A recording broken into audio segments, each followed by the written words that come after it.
Hello guys, कैसे हो आप लोग। आई थिंक सब लोग बहुत बढ़िया होंगे। आज बात करते हैं जो यूज़र्स एंड प्रिविलेज के बारे में। तो सिर्फ उसके अंदर मुझे दो टॉपिक मिलता है, एक होता है एडमिन यूज़र्स एंड दूसरा होता है एडमिन प्रिविलेज। तो एडमिन यूज़र जो होती है, तो एडमिन यूज़र क्या होती है बेसिकली लोग बताते हैं। जो एडमिन या जो यूज़र ये क्लियर पास में लॉगिन कर सके, ठीक है, मतलब ये इसमें इस क्लियर पास पोर्टल में जिसका यूज़र बना हो जो लॉगिन कर सके। तो यहाँ पे मैंने ये पे 4 यूज़र बनाए मैंने, ठीक है। तो अगर मान लो यहाँ से मुझे डिलीट करना है एडमिन को, तो ये सब सुपर एडमिन बना पड़ा है, ठीक है। तो सुपर एडमिन को मान लो मैंने डिलीट करना है मुझे, ठीक है। तो यहाँ से डिलीट कर देंगे तो ये डिलीट हो जाएगा। ओके। अच्छा, ये डिफ़ॉल्ट वाला ये नहीं हो सकता, तो ये जो है जो ये बना है ये वाला डिलीट कर देते हैं। डिलीट डिलीट हो गया, ठीक है। और मान लो इसका मुझे पासवर्ड चेंज करना है, ठीक है। तो यहाँ से हम इसका पासवर्ड चेंज कर सकते हैं, ठीक है। और इसे डिसेबल करना है तो यहाँ से डिसेबल कर देंगे, ओके। और ये जो डिफ़ॉल्ट है, ओके। तो ऐसे तो हम डिलीट कर सकें। और अगर मुझे कोई एडमिन यूज़र बनाना है या ऐड करना है, तो वो मुझे ऐड करके यहाँ से मुझे मिल जाएगा, ठीक है।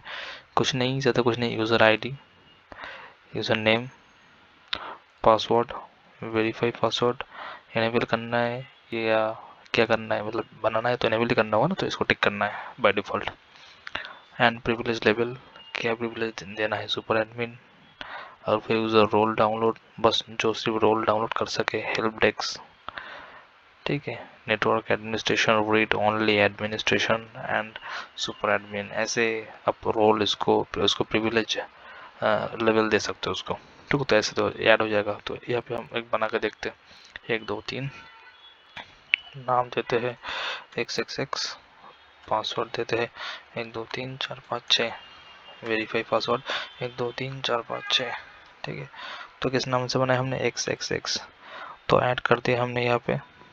तो मुझे यहाँ पे मिलेगा नेम 1 2, यूज़र आईडी 1 2 3 दिया, यूज़र आईडी 1 2 3 एंड नेम करके दिया मैंने, name XXX। API administration enable है। अगर इसको हमने अगर डिसेबल करना है तो चेक लिस्ट में जाके सिलेक्ट करके चेक लिस्ट अनसेलेक्ट कर देंगे, ओके। ये डिसेबल हो गया, ठीक है। उसके बाद इंपोर्ट एक्सपोर्ट तो आपको सब लोगों को पता होगा। नेक्स्ट जो मिलता है मुझे यहाँ पे अकाउंट सेटिंग। तो अकाउंट सेटिंग पे जाते हैं, देखते हैं क्या मिलता है यहाँ पे। तो बेसिकली यहाँ पे 2 3 चीज़ मिलता है, मतलब अच्छा खासा चीज़ मिलता है, 2 3 चीज़ें। तो ये ओपन नहीं हो रहा है, थोड़ा टाइम लगेगा, ओपन हो जाएगा। तो अकाउंट सेटिंग में क्या करते हैं, ये पासवर्ड हमने दिया, एक सेकेंड, ओपन क्यों नहीं हो रहा है, ये हो गया, ठीक है। तो जो पासवर्ड की जो password policy and disable accounts, मुझे 2 चीज़ मिलता है यहाँ पे, ठीक है।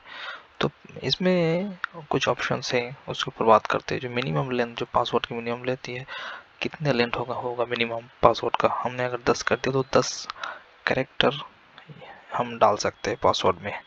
कम्प्लेक्सिटी के अंदर क्या आएगा, कम्प्लेक्सिटी के अंदर नो पासवर्ड कम्प्लेक्स रिक्वायरमेंट। कोई अगर सिंपल से सिंपल पासवर्ड देंगे तो भी ले लेगा। एटलीस्ट 1 डिजिट होना चाहिए, ठीक है। और at least 1 letter and 1 digit.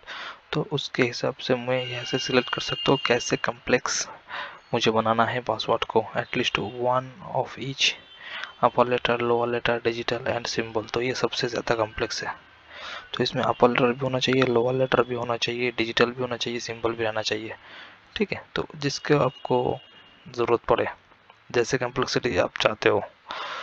Dish allowing character, कौन सा कैरेक्टर अलाउ नहीं है। जैसे मान लो आपकी कंपनी का नाम है HP, तो HP जो वर्ड है, HP लैपटॉप, डेल, मान लो ये सब आप यूज़ करना नहीं चाहते हो वर्ड, तो आप यहाँ से डायरेक्टली वो वर्ड टाइप कर सकते हो, ठीक है। डिस अलाउिंग वर्ड यहाँ पे मेंशन कर सकते हो और उसका CSVV यहाँ पे आप डाल सकते हो। तो एडिशनल चेकलिस्ट, तो एडिशनल चेकलिस्ट में मुझे क्या मिल रहा है, may not contain user ID. और यूज़र आईडी अगर डालेगा आप पासवर्ड में तो वो भी नहीं लेगा।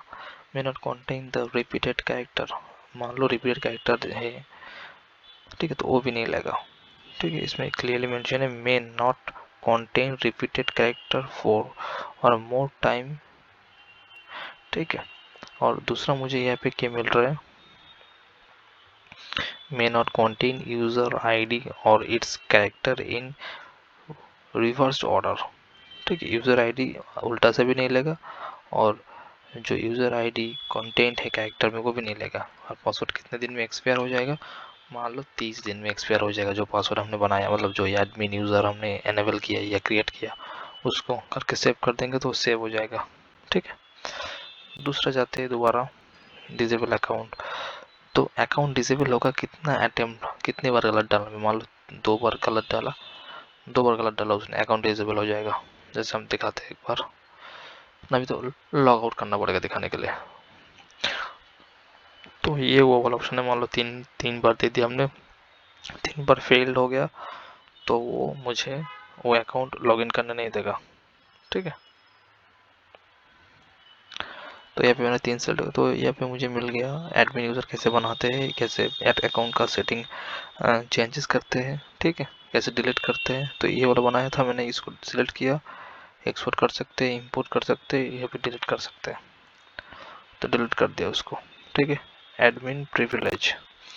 तो एडमिन प्रिविलेज में क्या होता है, हम एडमिन का प्रिविलेज लेवल सेट करते हैं। जैसे ये यहाँ पे मुझे मिला, यहाँ पे हाँ, यहाँ पे जो 7 है, API administration, help desk, read only, super administrator, ऐसे करके 7 है, तो ये बाय डिफ़ॉल्ट है। तो जब हम यहाँ पे यूज़र को बना रहे थे, ठीक है, मतलब ये यूज़र बन गया, इसका जो प्रिविलेज लेवल है यहाँ पे हम सिलेक्ट करने के बाद एक ड्रॉप डाउन लिस्ट आ रहा था, हम दिखाते हैं यहाँ पे, ये प्रिविलेज लेवल ये 7, तो एडमिन प्रिविलेज लेवल है ये। तो अगर एडमिन प्रिविलेज लेवल मुझे दूसरा बनाना है तो ये नेक्स्ट ऑप्शन मिल जाएगा मुझे, यहाँ पे मैं ऐड कर सकता हूँ एडमिन प्रिविलेज लेवल।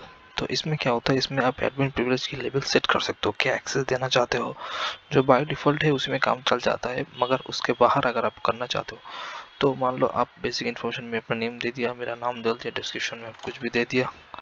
ठीक है, एक्सेस टाइप में हम मान लो फुल एक्सेस देना चाहते हैं, इसको पासवर्ड भी देना है और सिक्योरिटी कॉन्फ़िगरेशन भी करना है इसका। ठीक है, तो पॉलिसी मैनेजर में क्या क्या इसको एक्सेस मिलेगा, मुझे डैशबोर्ड का एक्सेस मिलेगा। ओके, रीड राइट का एक्सेस देना चाहेंगे तो रीड राइट के सिलेक्ट करेंगे, अगर रीड राइट डिलीट का एक्शन देना चाहें तो ये भी देना चाहेंगे, सिर्फ रीड और राइट, रीड राइट और डिलीट, ये करेंगे तो बंदा कुछ भी डिलीट कर सकता है। ओके, मान लो ये भी कर दिया। और इनसाइड में क्या क्या ऑप्शन देना चाहोगे, इनसाइड में हमने अगर चाहा सब कुछ का एक्शन देना चाहेंगे तो ये सब, अगर मान लो डैशबोर्ड का सिर्फ पढ़ सकता है डैशबोर्ड, और रिपोर्ट का सिर्फ रीड और राइट कर सकता है, और अलर्ट का सब कुछ कर सकता है, डिलीट भी कर सकता है वो, और एडमिन का वो बंदा सिर्फ मान लो पढ़ सकता है, इन्वेंटरी में सिर्फ रीड और राइट कर सकता है।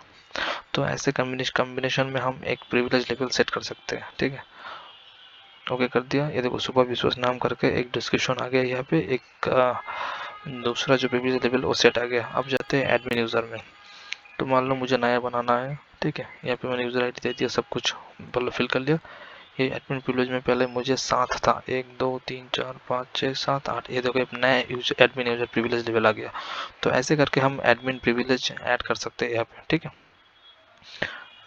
और ज़रूरत ना पड़ने भी इसको डिलीट भी कर सकते हैं। तो यहाँ पे मुझे मिल जाएगा सुबह विश्वास नाम करके जो एडमिन प्रिविलेज बनाया था उसको, तो पहले 7 था अब 8 आ गया। ओके, तो इसको डिलीट कर दिया हमने, तो चलो ये डिलीट हो गया। ठीक है, तो आई थिंक सब लोगों को समझ में आ गया जो यूज़र्स एंड प्रिविलेज के अंदर जो 2 ऑप्शन मिलते हैं मुझे, बेसिकली एडमिन यूज़र और एडमिन प्रिविलेज लेवल किस लिए होता है और क्या क्या करते हैं इससे। तो मैक्सिमम ये 2 ऑप्शन से हम इतना ही काम कर सकते हैं। ओके, तो चलो थैंक यू, बहुत बहुत धन्यवाद वीडियो को पूरा देखने के लिए। कोई भी इशू एंड क्वेरी रहेगा तो आप कमेंट कर सकते हो नीचे। Thank you very much.